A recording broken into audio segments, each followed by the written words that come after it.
Okay, we're here with Nicole Gilhuley. We previously talked to her earlier in the summer, so make sure to see that video about summer training. And now we're going to start talking about cross-country training in the fall once you get there. Um, so let's start with the first question. How do you handle the team going from summer into school? I know we've struggled at times because the different time schedule. They have a tendency to stay up later during the summer, and then all of a sudden now they have to switch over to school time. Yeah, so we kind of anticipate that the first few days that school starts, they're going to be more data practice than you would expect, even though they're not doing much during those days. But just by the time they get to the park and we warm up, you could just tell that they're not, as focused because they're just tired. So, like, I would try to avoid workouts on those days. I feel like early on I messed up maybe as a coach of like, okay, it's a Thursday, we're going to do something more difficult, and then they just do not handle it well. So now it's just all easy runs the first like few days of school. Okay. Yeah. Have you noticed that maybe 2 weeks into school they hit a little roadblock and then all of a sudden, they get through that Yeah, but, or is it almost right away? I would say it's more just like the first few days that they really struggle, and then they seem to be fine after that. We also have a rotate and drop schedule, so some of them on different days can sleep in, so that's helped the last year. Okay. Um, Now you said that you started doubling in the summer. Do you continue that doubling twice a week or so during school? We were really good about it up until COVID, and then we used to come in at least once a week. They would run, they could shower at the school, and then I would buy them like bagels and have breakfast. But now after COVID, we can't really shower at the school easily, so I haven't pushed it. It's if we have like a day off or there's some weird schedule, then I'll ask them to double, but it's not as consistent. Yeah, that's a good point. I completely forgot about the COVID thing. Mm, As far as locker rooms aren't as easily available anymore. yeah. All right. So does the training change once you start going back to school? You said before that they do distance pretty much the whole summer. When do you actually start adding tempos or whatever you guys do? We start adding workouts in probably right before school starts. And then we'll start racing in September. And that's kind of when things shift. Then we have a more traditional schedule where, like, Sundays, we always do a long run. And then, like, later in the week, we'll try to have, or midweek, we'll try to have some type of workout. So you basically a one workout a week team if there's a meet, and then maybe two workouts a week when there's no meet. Correct. Yeah. So Sunday is usually the long run. Tuesday or Wednesday is like a more tempo or easier workout, meaning like not as fast near race pace. And then if we're not racing that weekend, something will be closer to race pace that weekend. Okay. So let me just repeat. You have a tempoer, which means probably shorter rest, right? On the one day, and then more like you say race pace. You're saying like 5K pace. Correct. Yeah. Closer to five pace. Okay. Um, how do you pick your meets? Are they the same as every year? And do you have dual meets? We don't have any dual meets, so everything is invitationals.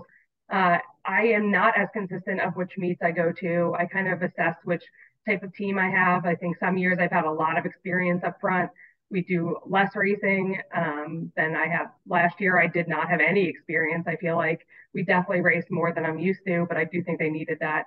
I usually try to start out with an early meet that's fun and more flat, just kind of to gain confidence because I do think if you're going into the season thinking like you're in good shape, that's a good thing. So we've gone to Ocean County Park the last few years. I really like that.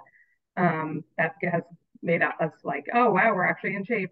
So that's kind of our rust buster, and then we'll go into either home knowledge short coaches, something like that. Excellent. By the way, I'm very similar in that the view that you just said.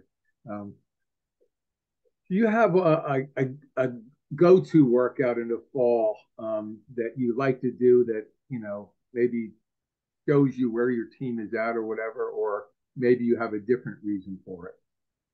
Yeah, so one of the earlier years of coaching, we didn't do as well as I wanted to in cross country. The next year, I was like, I need something different to do right before the state meets.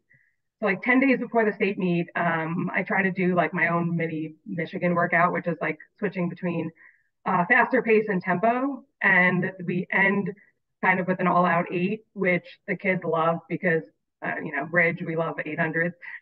So they just get a lot of confidence to just see where their fitness is after being really tired.